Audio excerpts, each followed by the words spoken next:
శివుని అంశ విష్ణువు అంశ ఏకం కావడం జరిగింది. తత్ఫలితంగా జ్యోతి స్వరూపుడైన అద్భుతమైన మగబిడ్డ జన్మించాడు. ఆ దైవాంశ సంభూతుడే రక్కసిని అంతం చేసేందుకు అవతరించిన మణికంఠుడు.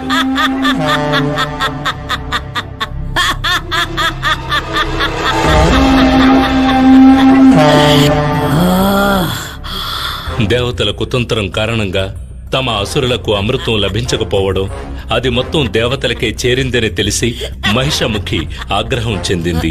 ఆ కోపంతో ఆ రక్కసి అడవిలోని మునులను మరింత వేధించడం ప్రారంభించింది.